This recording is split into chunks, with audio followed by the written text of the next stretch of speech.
कभी आपने सोचा है कि सारी बॉलीवुड मूवीज फ्राइडेज के दिन ही क्यों रिलीज होती है? आज 90% बॉलीवुड फिल्म्स फ्लॉप हो रही है। उसके बावजूद बॉलीवुड हर साल पिछले साल से ज्यादा मूवीज क्यों बना रहा है? कैसे मूवीज थिएटर पे लगने से पहले ही प्रॉफिट अर्न कर लेती है? क्यों एक सीरियस फाइटिंग सीन के बीच जबरदस्ती एक आइटम सॉन्ग को घुसा दिया जाता है? So hello guys, welcome to the Nexus. Today let's explore how Bollywood movies earn money. आज बॉलीवुड की हालत ऐसी है कि आए दिन कोई नया एक्टर लॉन्च हो जा रहा है। किसी बड़े स्टार की मूवी थिएटर पे चढ़ के वापस उतर भी जाती है, लेकिन पहले की तरह जो स्टारडम और क्रेज है वो कहीं ना कहीं खो ही गया है। एक आम आदमी से अगर क्वेश्चन करेंगे how Bollywood movies earn money, वो यही जवाब देंगे कि टिकट बेचकर। प्रोड्यूसर्स मूवी बनाते हैं, व्यूअर्स थिएटर जाते हैं, टिकट्स खरीदते हैं, and that is how everything is done. But it is not as easy as this.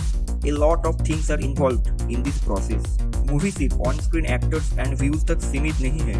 हजारों लोग दिन रात लगे रहते हैं to make a film reach theatres. So before understanding how Bollywood earns money, first let's briefly understand how movies are being made from scratch. Filmmaking mainly 3 stages में divided है: pre-production, production and post-production. First stage है pre production. It's like the foundation of movie making. Movie की इस stage में कई बार सालों लग जाते हैं। Let's take an example of Bollywood's most expensive film ever, Brahmastra. इस मूवी का आइडिया अयन मुखर्जी ने फर्स्ट 2011 में लिया था, while he was writing the script of his second film ये जवानी है दीवानी। आफ्टर दैट इस मूवी का डेवलपमेंट फर्स्टली जुलाई 2014 में रिवील हुआ था विथ अ प्लान कि it will be released in 2016. But there was no progress at the production point. Afterwards, in October 2017, it was officially announced and production start हुआ 2018 में. With this, you might get an idea of how lengthy and complicated the pre-production stage of a film can be. Pre-production stage एक movie के road map की तरह होता है। इसमें budgeting, secure cast and crew, pre visualisation, scouting and securing locations, production design, scheduling, actor preparations, rehearsals जैसे सब कुछ इंक्लूड होता है। इट इज नॉट दैट कि प्री प्रोडक्शन स्टेज में पैसे नहीं लगते। राइटर्स को पैसे, लोकेशन बुकिंग चार्जेस देना और बहुत कुछ जो कि मूवी की अर्निंग से वसूला जाता है। And when the makers are done with pre production, now it's time for the real game, roll, camera and action. Production कहने में तो ये एक ही वर्ड है प्रोडक्शन, बट ये एंटायर फिल्म मेकिंग की सबसे क्रूशियल स्टेज है। It is like where the real work is done. इसमें बहुत ज्यादा पैसे खर्च होते हैं। जैसे अक्षय कुमार ने बड़े मियां छोटे मियां के लिए 165 करोड़ रुपीस चार्ज किए। एक मूवी एट द एंड कितना अर्न करेगी ये कम्प्लीटली डिपेंड करता है how good the movie production is. Pre production में जो भी प्लान होता है उसको प्रोडक्शन स्टेज पे ऑन ग्राउंड उतारा जाता है। The main and most important step, shooting. Production stage में सबसे ज्यादा पैसे खर्च होते हैं, cause the makers have to pay the rent for camera, location, crew and also directors, stars, coasters and other members, सबको पे करना पड़ता है। एंड ये स्टेज भी बहुत टाइम कंज्यूमिंग होता है। Remember Raj Kapoor's cult classic मेरा नाम joker? It holds the record for the longest film shooting, which is about 6 years. And जितने दिन एक्स्ट्रा शूटिंग में लगता है उतना ही बजट बढ़ता जाता है एंड एक्सपेक्ट किया जाता है कि वो उतना ही ज्यादा अर्न करे। After the production is completed, only post production things are left. Post production compromises stuffs like the picture and sound editing. इसमें assembly cut, fine cut, rough cut होता है। Accumulatively इसके बाद the filmmaking part is completely completed and the movie is ready for the release.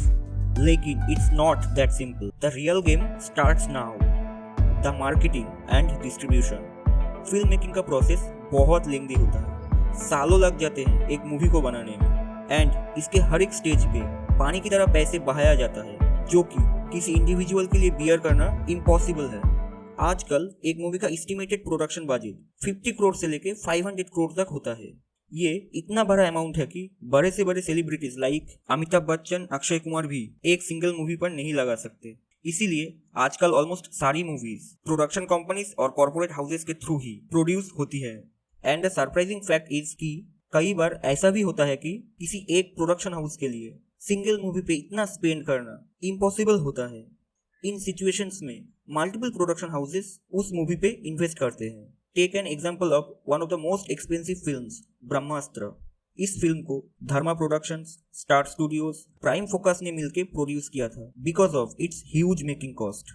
जब कोई एक individual सारे expenses पे करते हैं किसी फिल्म को बनाने में तो उन्हें प्रोड्यूसर्स कहते हैं। Although it's once a decade miracle कि कोई सिंगल इंडिविजुअल किसी मूवी को प्रोड्यूस करे। फिल्म प्रोडक्शन एक मल्टी मिलियन गैम्बल की तरह होता है जिसमें प्रोड्यूसर्स अपना सारा पैसा किसी फिल्म के ऊपर लगाते हैं जिसको बनने में सालों लगते हैं। अगर वो मूवी हिट हुई, ब्लॉकबस्टर हुई तो प्रोड्यूसर्स की लॉटरी लग गई। लेकिन ये कुछ 1-2% केसेस में ही होता है।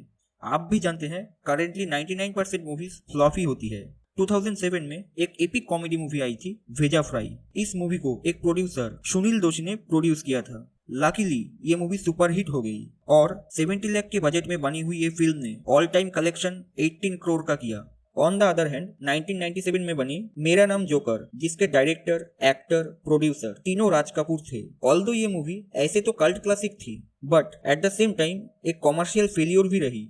इस फिल्म का बजट 1 करोड़ था एंड फ्लॉप होने के कारण राज कपूर को फाइनेंशियल क्राइसिस का सामना करना पड़ा।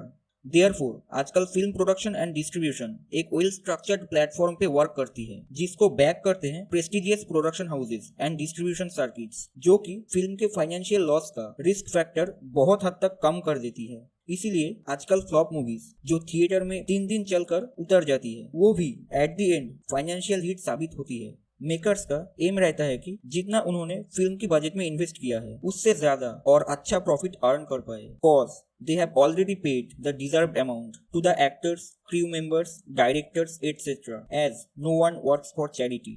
Although film makers most of the money film release होने से पहले ही OTT rights, satellite rights, music rights, overseas rights बेचकर ही कमा लेती है। हिंदी मूवीज के डिस्ट्रीब्यूशन के टोटल 11 सर्किट जोन्स है, बट ऐसा नहीं कि कोई भी मूवी बनाकर डिस्ट्रीब्यूटर्स के थ्रू इसको रिलीज करवा सकता है। मूवी कंप्लीट होने के बाद पहले मूवी की स्क्रीनिंग होती है एंड डिस्ट्रीब्यूटर्स उस स्क्रीनिंग को देख के प्रेडिक्ट करते हैं कि ये पर्टिकुलर मूवी थिएटर्स में कैसा परफॉर्म करेगी और उसके बाद ही उस मूवी में इन्वेस्ट करते हैं। देन डिस्ट्रीब्यूटर्स और प्रोड्यूसर्स के बीच एक एग्रीमेंट होता है। जनरली 3 तरह के एग्रीमेंट होते हैं, outright agreement, commission basis agreement और MG रॉयल्टी सिस्टम। पहला है आउटराइट एग्रीमेंट। इस एग्रीमेंट में मान लो कि अगर मूवी 50 करोड़ में बनी है एंड फिल्म मेकर्स ने उस मूवी को 100 करोड़ में बेच दिया, फिर वो मूवी बाद में भले ही 200 करोड़ कमाए या 300 करोड़ कमाए, प्रोड्यूसर्स अलग हो जाता है और जितना भी प्रॉफिट होता है वो डिस्ट्रीब्यूटर का होता है। सेकेंड में आता है कमीशन बेसिस एग्रीमेंट। ये one of the most common form of agreement होता है। इसमें एक रेट ऑफ कमीशन डिसाइड कर लेते हैं प्रोड्यूसर्स एंड डिस्ट्रीब्यूटर्स मिलके, और जितना भी मूवी अर्न करती है उसका कमीशन पार्ट डिस्ट्रीब्यूटर्स के पास चला जाता है, रेस्ट प्रोड्यूसर्स का प्रॉफिट होता है। लास्ट में आता है MG रॉयल्टी सिस्टम। इस एग्रीमेंट में एक मिनिमम अमाउंट की गारंटी होती है जो कि डिस्ट्रीब्यूटर्स को मिलेगी ही मिलेगी एंड रेस्ट प्रॉफिट प्रोड्यूसर्स और डिस्ट्रीब्यूटर्स 50-50 बांट लेते हैं। जैसे ही प्रोड्यूसर्स और डिस्ट्रीब्यूटर्स के बीच में एग्रीमेंट हो जाता है उसके बाद प्रोड्यूसर डिस्ट्रीब्यूटर को एक लेटर ऑफ परमिशन अलॉट करता है। इस लेटर को डिस्ट्रीब्यूटर लैब्स में देता है, वहां से मूवीज की कॉपीज बनती है एंड वो कॉपीज सिनेमा हॉल्स में पहुंचती है। ये पूरे प्रोसेस में डिस्ट्रीब्यूटर का बहुत इंपॉर्टेंट रोल होता है। डिस्ट्रीब्यूटर्स एक बैलेंस बना के चलते हैं जिससे किसी 2 बड़े स्टार्स की मूवी क्लैश ना हो एंड सारी मूवीज अच्छा थिएट्रिकल बिजनेस करे। एंड ऑल्सो आपको ये भी समझ आ गया होगा क्यों एक एक्साइटिंग फाइटिंग सीन के बीच आइटम सॉन्ग डाला जाता है जिसकी ना सिचुएशन में जरूरत होती है ना ही स्क्रिप्ट्स की डिमांड होती है। ये सॉन्ग्स फिट किए जाते हैं मॉनेटरी पर्सपेक्टिव से जिससे म्यूजिक राइट्स बीच के एडिशनल पैसे कमा सके। Quite clever right? भले ही आज मैक्सिमम बॉलीवुड मूवीज फ्लॉप हो रही है, फिर भी प्रोड्यूसर्स एंड एक्टर्स दम से पैसा बना रहे हैं because makers are earning profits, फिर चाहे वो म्यूजिक राइट्स बेच के, OTT राइट्स या सैटेलाइट राइट्स बेच के। एंड इसीलिए ये मूवीज बनाने की क्वांटिटी हर साल बढ़ती जाती है। घटिया से घटिया मूवीज जैसे कार्तिक आर्यन की शहजादा, सलमान खान की रेस 3 सुपर फ्लॉप होने के बावजूद भी eight the end of the day एक फाइनेंशियल हिट बन जाती है। बॉलीवुड ओवर द पीरियड बहुत ज्यादा इवॉल्व हुआ है। सिंगल स्क्रीन से multiplex, entry of OTT platforms, ये कुछ छोटे छोटे बदलाव ने एट द एंड बॉलीवुड की एंटायर परसेप्शन ही चेंज कर दिया है।